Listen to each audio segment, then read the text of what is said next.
There's something I want to talk about. I watched this video, this computer generated depiction cinematography of the Vedic representation of what hell is like. I mean, you could search the internet for it. I'm not going to tell you about it. I'm going to tell you how it affected me. I'm not scared straight at all. You see, I'm going to hell.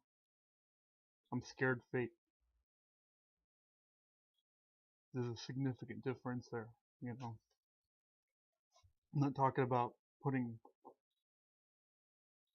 shiny symbols on my neck or sitting in a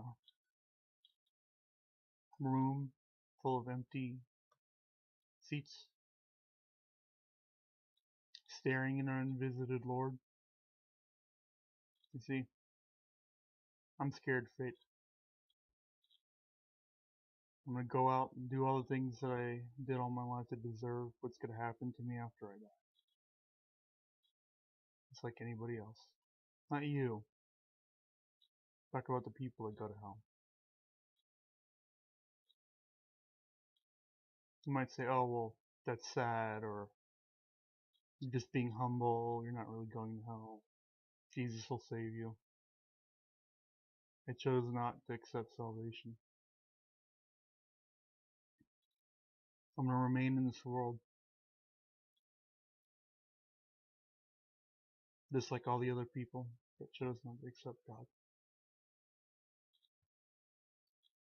And as this is going on,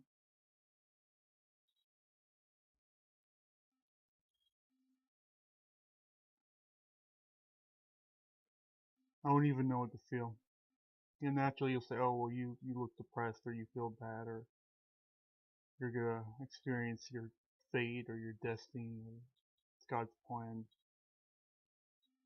It's not God's plan. It's my plan. And I didn't do it to myself. Nobody can actually do something wrong enough to go to hell. Even all these atrocious things, nobody can do that.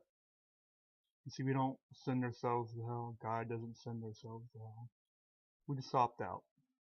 We opt out of salvation. That's what it is. You see, there are a lot of reformers in hell. It's like trying to count the bottle caps in a recycling bin. I mean, this looks like little circles everywhere. So, see, somebody else is gonna do what I'm gonna do and go to hell one day. So they might hear what I'm about to tell them. I hope so.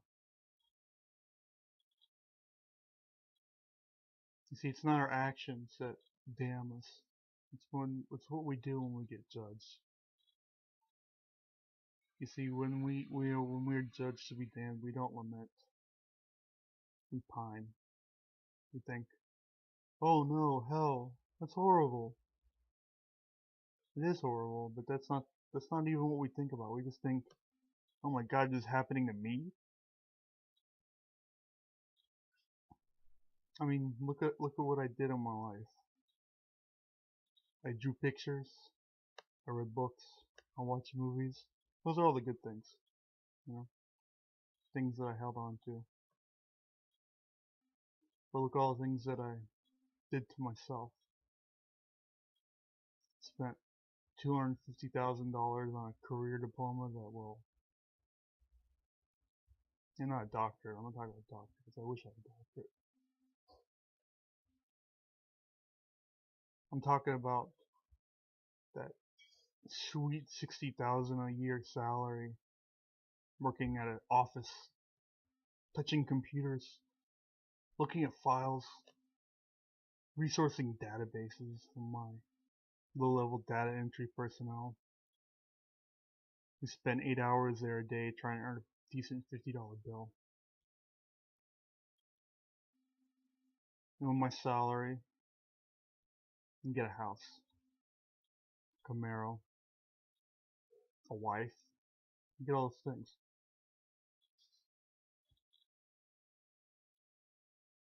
Because I have a job.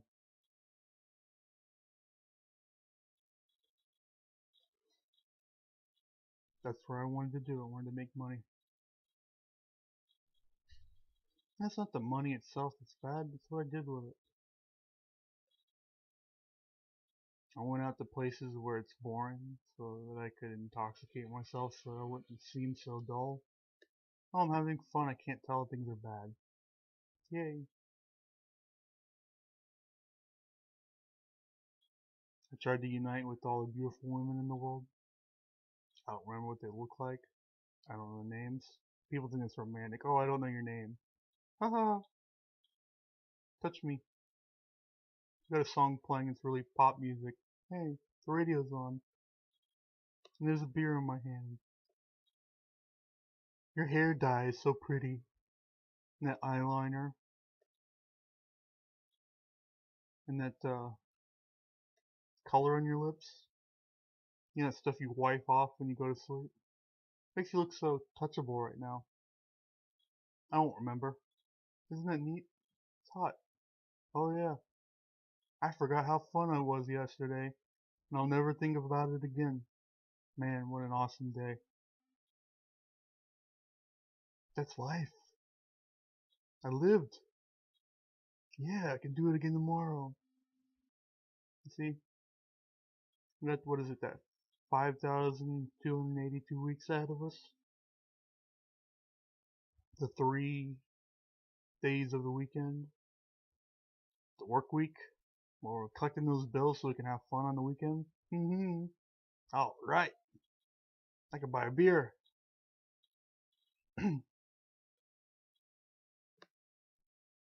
So,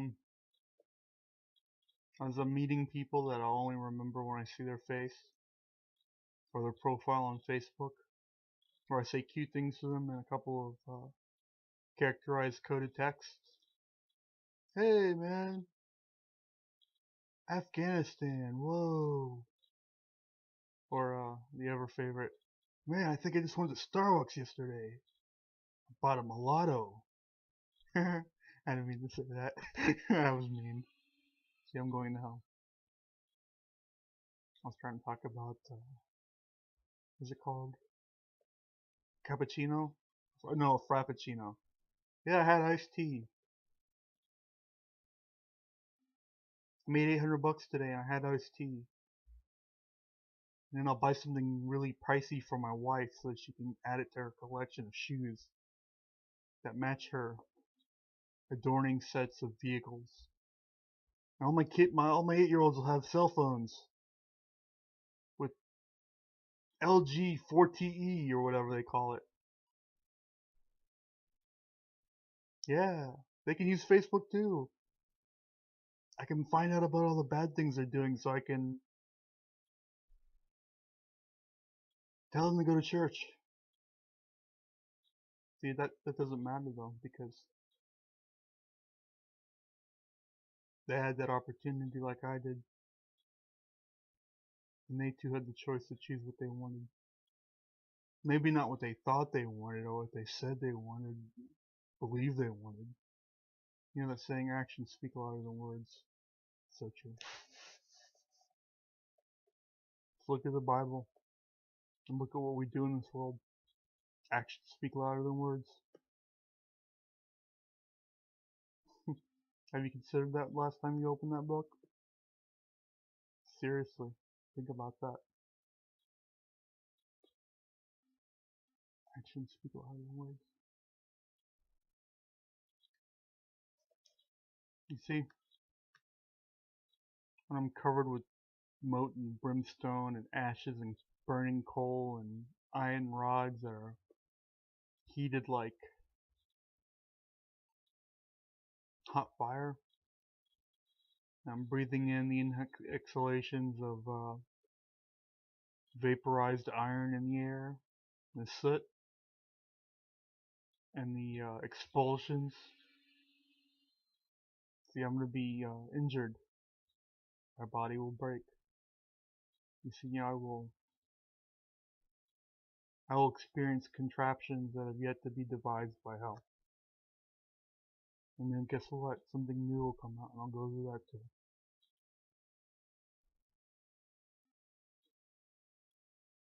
So as I'm living in this world, I won't even think about the opportunity here. What does a dollar bill do for you in hell? Anything? What about all the dollar bills? And hey, I'm talking about US Mint. What if you had all the money in America? In hell, you could buy a grain of soot. Yeah, you could decorate it. You could put a sign on your head that says, "Don't hurt me." What would that do? Those things are pricey, you know. Marking yourself as okay. Imagine all those people doing that. Hey, look, I don't belong here. I'll say that too.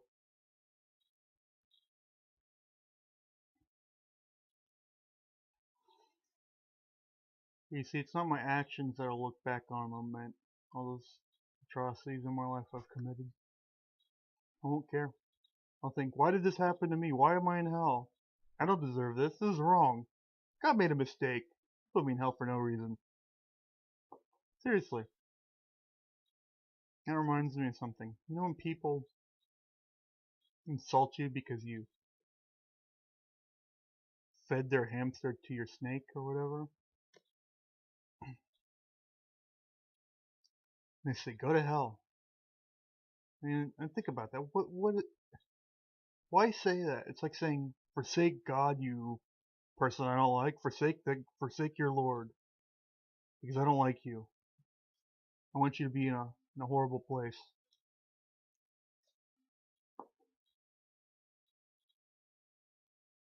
I mean, what is a moment like in hell? Has anybody ever tried to picture that? A moment.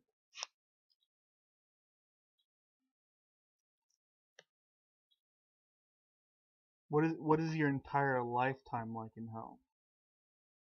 That one first lifetime while you're in hell. What's it like? 100 years of agony, right? Then you perish, and then guess what? You're reborn and you start it all over again in that horrible place. All the soot, all the decay, all the body compositions, surrounded by people that have done what you have done, and you don't even think of them. You don't think, oh gosh, they did what I did. I empathize with them, or I feel sorry for myself. You think, I don't deserve this place. Why am I here? But you don't even consider that. I mean, when was the last time somebody lamented over their actions as hot burning coals are in their eye sockets, spewing out their brains? And it's graphic. I mean, I don't mean to hurt your feelings when you hear that. Shouldn't have said that. I'm trying to get to the point here. You see, what makes you belong in hell is not your actions. It's the fact that you think that you're above them. That they don't count because somebody saved you. You see, they happen, and you deserve what response is delivered. Out of grace, you're forgiven. But I opted out of that. I mean, look at all those good things we have here. We've got Nintendos and televisions and laptops and World Wide Web. Oh yeah, wonderful. Hey, I might have ended up on Tosh.0. The thing is that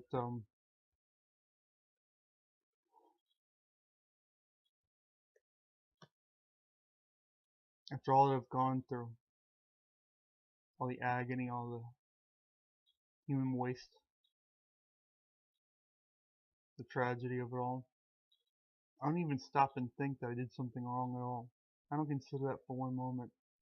I could have a spear pointing out of my forehead and I would think, oh god, that was so mean of that guy to stab me. What was wrong with him? I mean, after all, I didn't even consider that. I'm just like, you meanie, why'd you do that to me? Now I got a forehead full of blades. So I'm falling apart, I'm breaking.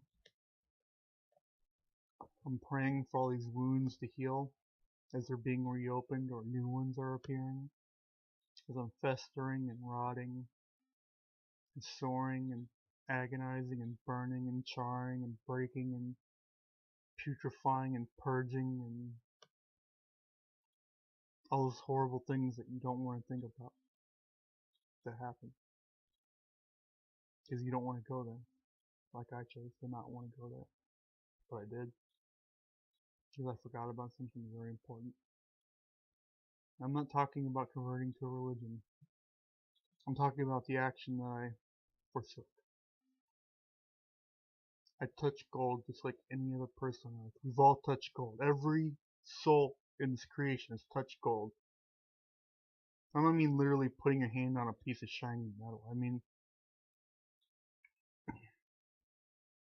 we all had the opportunity, wherever we were, to turn and say, you know what, God, I need you. I care about you because you've done so much for me.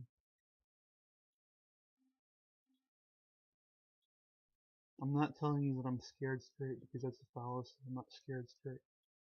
I'm scared fate. I know what's in store for me and I have to face it because it's the only way out of it. I'm not saying I'm going to be redeemed by feeling bad about this idea that I'm going to hell because that's also another fallacy. It's false humility, also known as pride. I don't know what pride does.